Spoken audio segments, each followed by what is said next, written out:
Assalamualaikum warahmatullahi wabarakatuh. Alhamdulillah wassalatu wassalamu ala Rasulillah Muhammad ibn Abdullah alladzi la nabiyya ba'da amma ba'du. Saudaraku yang semoga Allah selalu merahmati kita semua.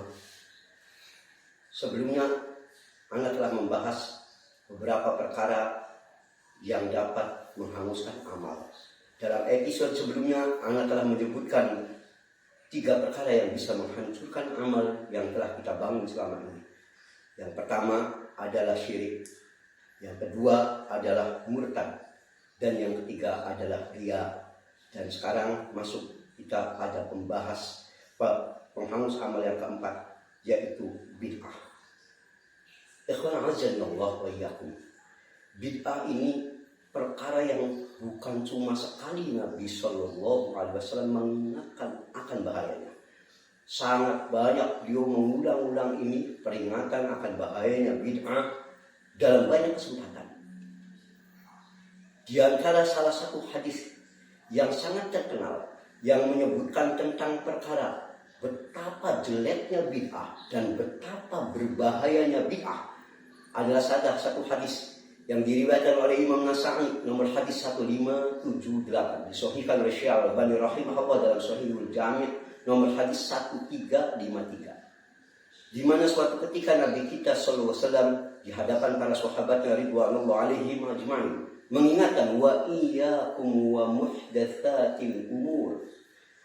Aku peringatkan kalian wahai sahabatku atas perkara muhdats, yaitu perkara yang diada-adakan dalam urusan ibadah. Sekali lagi, perkara yang diada-adakan dalam urusan ibadah, perkara baru. Mengapa? Fa inna kulla muhdatsatin bid'ah. Sesungguhnya segala perkara yang diada-adakan, yang tidak ada contohnya dari beliau sallallahu alaihi wasallam dalam perkara agama, muhdats ini adalah masuk bid'ah. Maka wa kullu bid'atin dhalalah, dan semua bid'ah itu sesat. Tidak ada satupun bid'ah yang disebut bid'ah hasanah dalam urusan ibadah. Tidak ada. Secara istilahi Nabi menyebut wa kullu bid'atin dhalalah. Semua bid'ah itu adalah sesat. Dan untuk menyebutkan dan menjelaskan bahwasanya tidak mungkin ada bid'ah hasanah dalam urusan ibadah, di ujung hadisnya yang diriwayatkan oleh Imam Nasa'i tadi dikatakan wa kullu dhalalatin finnar, dan sesungguhnya semua kesesatan di neraka. Coba kita lihat di redaksi awal beliau mengatakan kullu bid'atin dhalalah. Kullu itu semua. Andai kata ini dikatakan kullu ini maksudnya seperti yang ditafsirkan sebagian ulama, sebagian, maka bagaimana dengan ujung hadis wa kullu dhalalatin finnar? Apakah sebagian kesesatan di neraka berarti ada kesesatan yang tidak di neraka? Tentu tidak mungkin. Maka pasti makna kullu pada awal hadis ini sama dengan arti yang disebutkan pada sambungannya. Semua bid'ah adalah sesat dan semua kesesatan adalah ada di neraka. Dan Nabi SAW sangat mengkhawatirkan perkara ini. Maka beliau mengingatkan wa iyyakum. Iyyakum maknanya adalah bentuk kekhawatiran. Waspada kalian semua terhadap segala perkara yang muhdats.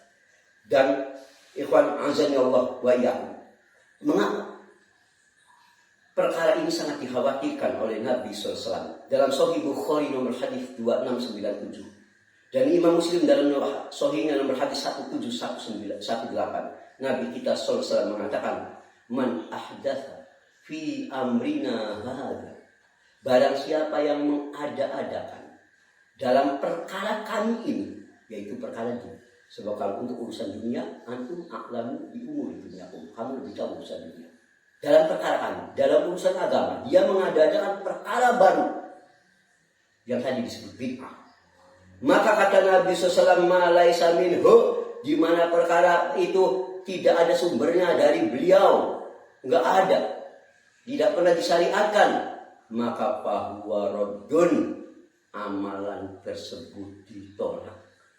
Semua perkara yang kita lakukan, yang di dalamnya mengandung kebid'ahan, betapapun kita letih mengamalkannya, raddun di sisi Allah hanyalah kesia-siaan. Sesungguhnya bid'ah akan membinasakan amal ibadah yang kita lakukan. Na'udzubillah min dzalik. Ikhwan, a'azzani Allah wa iyyakum. Dan perlu kita ketahui, sesungguhnya bid'ah ini perkara yang sangat akan menjadikan pelakunya rugi dunia akhirat. Di dunia dia habis waktunya mungkin untuk mengamalkan zikir-zikir bid'ah yang tidak ditentukan oleh Nabi SAW. Ada orang yang berlebihan setiap harinya membaca 9.000 kali jenis ini, sholawat jenis ini, jenis itu, yang tidak ada datangnya dari Nabi SAW. Dia lelah di dunia. Parahnya di akhirat dia tidak akan dapat pahala, bahkan dia berdosa dengan bid'ahnya. Orang ini adalah orang yang paling rugi. Makanya Allah berfirman dalam salah satu ayatnya yang mulia yang berbicara tentang masalah bahayanya bid'ah. Qul hal nunabbi'ukum bil akhsarina a'mal. Sukakah aku beritahu kepada kalian tentang siapa atau apa yang perbuatannya ini paling merugikan? Satu perbuatan yang paling rugi bagi pelakunya. Maukah aku beritahu, kata Allah Subhanahu wa taala? Maka Allah lalu menyebut alladzina dhalla sa'yuhum fil hayatid dunya, yaitu orang-orang yang mereka tersesat kehidupannya. Dia tersesat sebetulnya, tapi wahum yahsabuna annahum yuhsinuna sun'a, tapi dia menyangka apa yang dia lakukan itu adalah kebaikan. Mana lagi ini kalau bukan masalah bid'ah? Kalau orang mabuk tentu dia tahu ini mabuk, tidak ada pemabuk ngomong ini perbuatan baik. Tapi kalau perbuatan bid'ah, pelakunya menganggap itu kebaikan. Makanya para salaf menafsirkan ayat ini juga ditujukan seperti pada golongan Khawarij. Khawarij itu dengan semangatnya lalu mengkafir-kafirkan orang di luar kelompoknya, menganggap itu sebagai spirit of Islam, semangat Islam, sikap tegas. Tidak tahu mereka tersesat dan mereka menyangka berada di dalam kebaikan.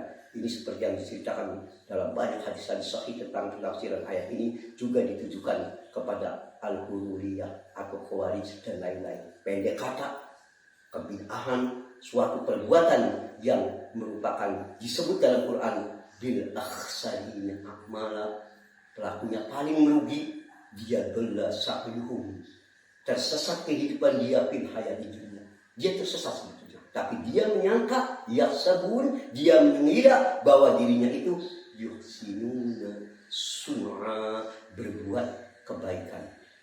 Na'udzubillah min dzalik. Semoga Allah Subhanahu wa taala melindungi kita dari segala perbuatan bid'ah yang dapat menghanguskan amal kebaikan yang kita lakukan.